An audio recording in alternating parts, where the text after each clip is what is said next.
Hello my dear sweethearts, कैसे हैं आप सब। आई होप आप सब बढ़िया ही होंगे। और हम क्षमा चाहते हैं कि हम थोड़े लेट आए हैं।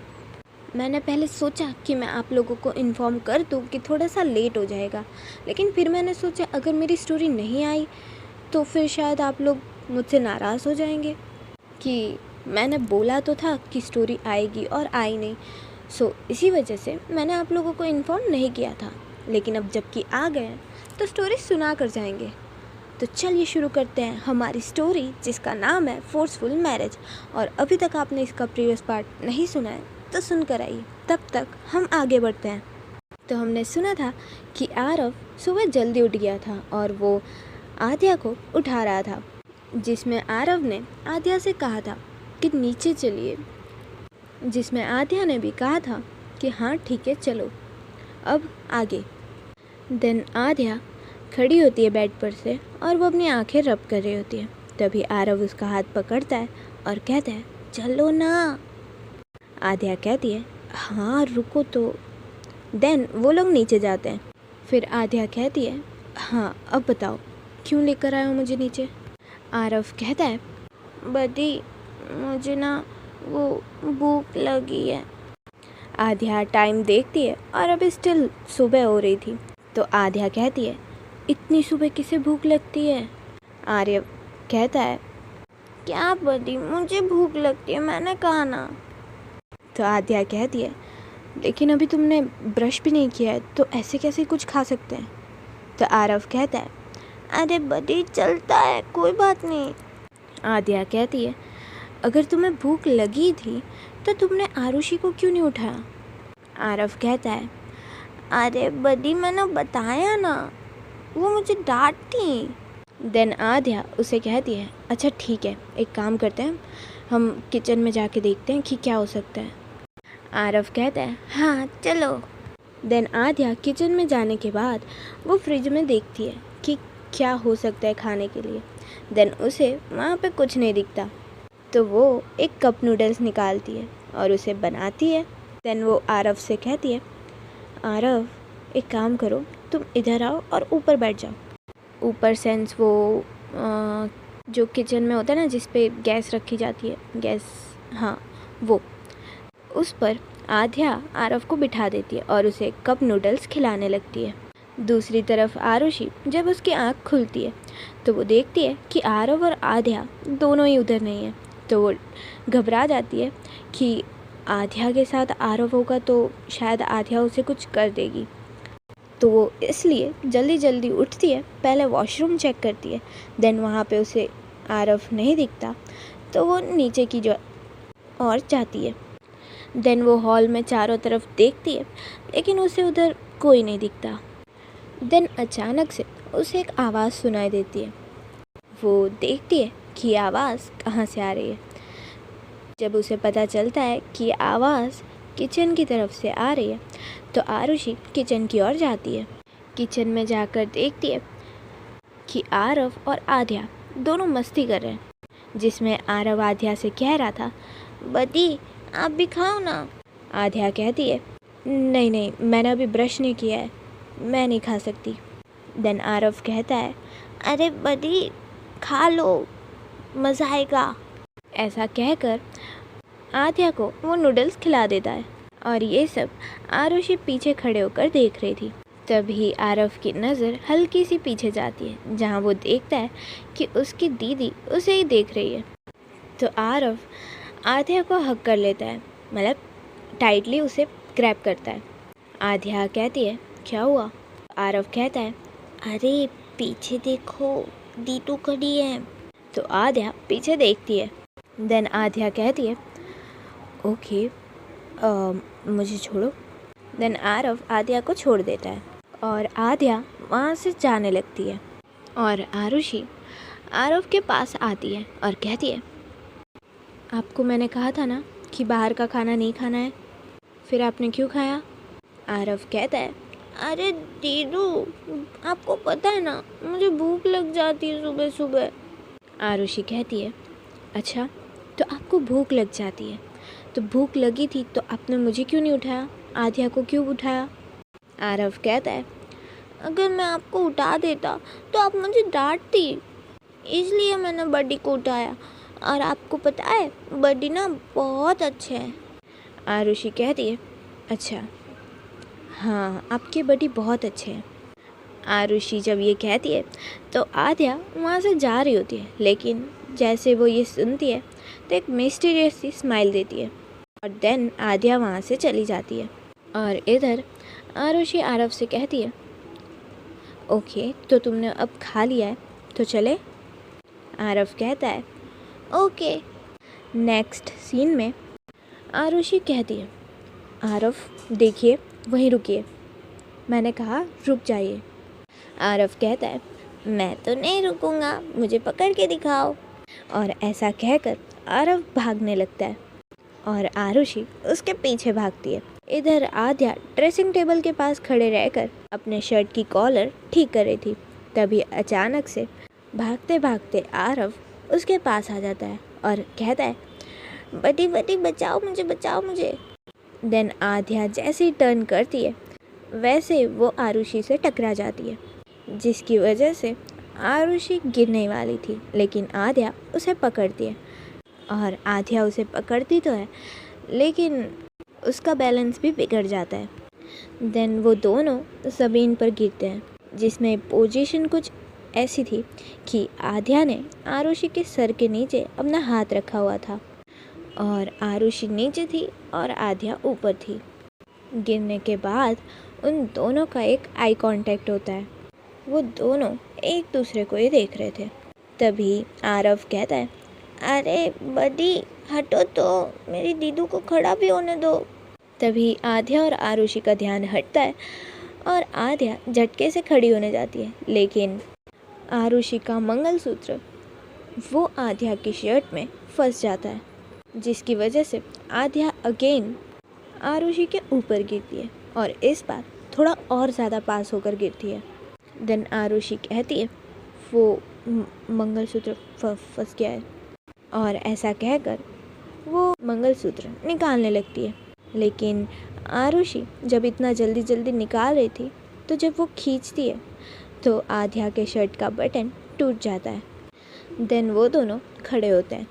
आद्या देखती है कि उसके शर्ट का बटन टूट चुका है। तभी आरुषि कहती है, वो आपका बटन टूट गया है, मैं लगा देती हूँ।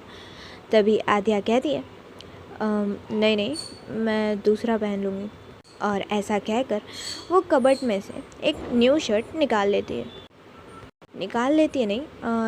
जाती है। जब वो शर्ट निकाल रही होती है, मतलब जब आद्या अपने कबर्ड में से कपड़े निकाल रही थी, तब आरव उसके पीछे से कहता है, बडी आज तो संडे है ना, तो आज तो आपकी भी छुट्टी होनी चाहिए। तो आद्या कबर्ड में से शर्ट ढूंढते ढूंढते ही कहती है, हाँ लेकिन मेरी छुट्टी नहीं होती, मुझे बहुत काम होता है। आरव कहता है, चलिए ना हम कहीं घूमने जाते हैं। आरव कहता है कि आप लोगों की छुट्टी नहीं होती, लेकिन मेरी तो एक ही दिन होती है, तो चलिए ना घूमने जाते हैं। जब आरव ऐसा कहता है तो आद्या को एक फ्लैशबैक आता है, जिसमें ऋषु भी सेम इसी तरीके से आद्या से कह रही थी। तभी आद्या कहती है, ओके ठीक है, तो आज हम लोग घूमने जाएंगे। देन आरव कहता है, ओके तो मूवी भी देखेंगे, ठीक है। आद्या कहती है, ठीक है। देन आरव, आद्या, आरुषि और ऋषु और जानवी वो सब मूवी देखने के लिए चले जाते हैं। जब वो लोग वहाँ पहुँचते हैं तब आरव कहता है, चलिए ना हॉरर मूवी देखते हैं, मुझे और मेरी दीदू को, हम दोनों को पसंद है। तभी आद्या और जानवी दोनों साथ में कहते हैं, हॉरर मूवी। अब ऋषु और आद्या को तो ये पता था कि आद्या को हॉरर मूवी और भूतों से डर लगता है, लेकिन जब जानवी कहती है तो ऋषु हंसते हुए कहती है, तुम्हें भी डर लगता है क्या? तो जानवी कहती है, तो तुम्हें से भी क्या मतलब है, मुझे कुछ डर नहीं लगता और हम देख सकते हैं। आद्या भी कहती है, हाँ ठीक है, तो हम हॉरर मूवी देखेंगे, ओके चैम्प। और ऐसा कहते हुए उसे वो हाई फाई करती है।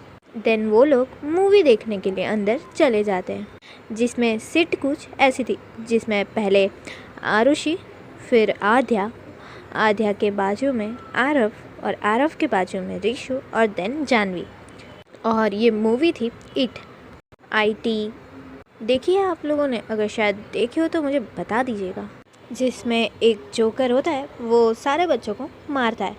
तो वही मूवी वो लोग देख रहे थे, जिसमें आद्या और जानवी दोनों को ही डर लग रहा था, लेकिन दोनों कुछ कह नहीं रहे थे। जिसमें एक सीन आता है जहाँ पे एक लड़का अपने हाथों से वो जो ऐसे नाखून से ऐसे अपना फेस जो बना रहा था, और जब वो हंसता है तो उसके फेस पे से खून निकलता है। तो वो जब सीन आता है तो आद्या आरव का हाथ बहुत ज़ोर से पकड़ती है। आरव कहता है, आउच, क्या कर रहे हो, मुझे लग रहा है। आद्या कहती है, ओह सॉरी, वो मैं तुम्हें डर ना लगे ना, इसलिए मैंने तुम्हारा हाथ पकड़ा था। आरुषि मन में सोचती है कि हाँ, वो तो दिख रहा है किसे डर लग रहा था। और ऐसा सोचते हुए वो हंसने की कोशिश करती है, लेकिन जब वो हंसने जा रही होती है तभी आद्या उसकी तरफ टर्न करती है। देन आरुषि अपनी नोज़ पर फिंगर रख देती है। देन अगेन उस मूवी में एक सीन था जिसमें वो जोकर उस कांच को अपने सर से तोड़ रहा होता है, और जब वो कांच टूटता है तब वो लड़के को सीधा खाता है। वो सीन देखकर आद्या इतनी डरती है कि वो आरुषि का हाथ बहुत ज़्यादा टाइटली पकड़ लेती है। इतना ज़्यादा ज़ोर से पकड़ती है कि आरुषि को पेन हो रहा होता है। तभी आरुषि कहती है, आउच। तभी आद्या बोलती है कि क्या है।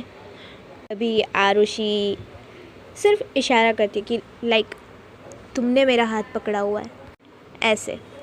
देन आद्या उसका हाथ छोड़ देती है। और इधर जब जानवी ने आरुषि नहीं, ऋषु का हाथ पकड़ती है डर की वजह से, तो ऋषु कहती है, आउच, क्या कर रही हो तुम। जानवी कहती है, नहीं, बस ऐसे ही वो गलती से पकड़ लिया था मैंने। ऋषु कहती है, अरे तुम ऐसा कहो ना, तुम्हें डर लग रहा है। जानवी कहती है, वो नहीं लग रहा है मुझे डर, मैं तो बस मूवी देख रही हूँ और तुम ही जो करो, मैं भी करती हूँ। ऋषु कहती है, हाँ तो फिर देखो ना। ऐसे वो लोग मूवी देख रहे होते हैं। थोड़ी देर होते ही जानवी ऋषु से कहती है, ओए ओए सुनो ना। और ऐसा करते हुए एक फिंगर उसकी शोल्डर पर टैप कर रही होती है। तभी ऋषु कहती है, क्या है, मुझे मूवी देखनी है। तभी जानवी कहती है, मुझे वॉशरूम जाना है, तो तुम भी चलो ना। ऋषु कहती है, छी, ये कैसी बात कर रही हो, मैं नहीं आऊँगी। जानवी कहती है, चलो ना प्लीज़। ऋषु कहती है, मैं नहीं आऊँगी, मैंने कहा ना, ये सब क्या हरकतें हैं। तभी जानवी कहती है, अरे तुम गलत क्यों समझ रही हो, चलो ना। ऋषु कहती है, अच्छा तुम्हें अकेले जाने में डर लग रहा है, इसीलिए तुम मुझे कह रही हो ना। जानवी कहती है, डर नहीं, मुझे डर नहीं लगता। ऋषु कहती है, अगर तुमने मान लिया कि तुम्हें डर लगता है तो मैं आऊँगी, वरना तुम अकेले जाओ। जानवी थोड़ी देर सोचती है और कहती है, ओके ठीक है, मुझे डर लग रहा है, ठीक है, अब तो चलो प्लीज़। ऋषु कहती है, अब ठीक है, चलो। देन ऋषु आद्या से कहती है कि दीदू, हम आते हैं 2 मिनट में। आद्या पूछती है, कहाँ जा रहे हो। तो ऋषु कहती है, वॉशरूम दीदू। आद्या कहती है, देन वो दोनों वॉशरूम चले जाते हैं। देन जानवी वॉशरूम के अंदर होती है और ऋषु उधर बाहर खड़ी होती है। तभी जानवी अंदर से कहती है, तुम चली तो नहीं गई ना, बाहर ही हो। ऋषु कहती है, नहीं, मैं तो बाहर नहीं हूँ, यहाँ मेरी आत्मा खड़ी है और मेरी आत्मा ही बात कर रही है। तभी जानवी कहती है, अरे तुम मजाक क्यों कर रही हो। ऋषु कहती है, अगर तुम्हें पता है तो फिर तुम मुझसे क्यों पूछ रही हो। देन ऋषु एक वॉइस निकालती है, मतलब वो एक सॉन्ग गाती है। वो सॉन्ग था, I can see you from behind you can hear me in your mind। कुछ इस तरीके से सॉन्ग गाती है। तभी जानवी डरते हुए कहती है, देखो मुझे डराने की ज़रूरत नहीं है और ये चमगादड़ जैसी हरकतें मत करो। तभी रिशु कहती है, क्या फिर से चमगादड़ बोला मुझे तूने? अब मैं जा रही हूँ। जानवी कहती है, नहीं, सॉरी, मैं नहीं बोलूँगी। और ऐसा कहते हुए वो डोर ओपन करके बाहर आ जाती है। देन जब रिशु पीछे टर्न करती है तो वो देखती है जानवी को, और जानवी को देखकर वो खुद भी इतना ज़ोर से चिल्लाती है कि जानवी भी डर जाती है। जानवी कहती है, अब तुम क्यों चिल्ला रही हो? तभी रिशु अपनी आंखें बंद करते हुए पीछे टर्न कर जाती है और कहती है कि ये क्या तरीका होता है बाहर आने का? जानवी कहती है, क्या तरीका होता है, मतलब 2 पैरों से ही बाहर आई हूँ ना। रिशु कहती है, तुम ना एक बार अपने आप को ऊपर से नीचे तक देखो ठीक से। देन जानवी अपने आप को ऊपर से नीचे तक देखती है। जब उसकी नज़र नीचे जाती है तो वो देखती है कि उसने पैंट पहनी ही नहीं है। तभी जानवी अगेन भागकर वॉशरूम के अंदर चली जाती है। ओके देन गाइस, आज के लिए बस इतना ही। और जैसे कि मैंने आपसे कहा था कि हम रोज़ आएंगे, देखिए आज थोड़ा सा लेट हो गया लेकिन फिर भी हम आए हैं। तो इसी बात पे सब्सक्राइब करके जाना और लाइक शेयर कमेंट भी कर देना कि आपको स्टोरी कैसी लग रही है। Okay then, bye bye, tata, Radhe Radhe.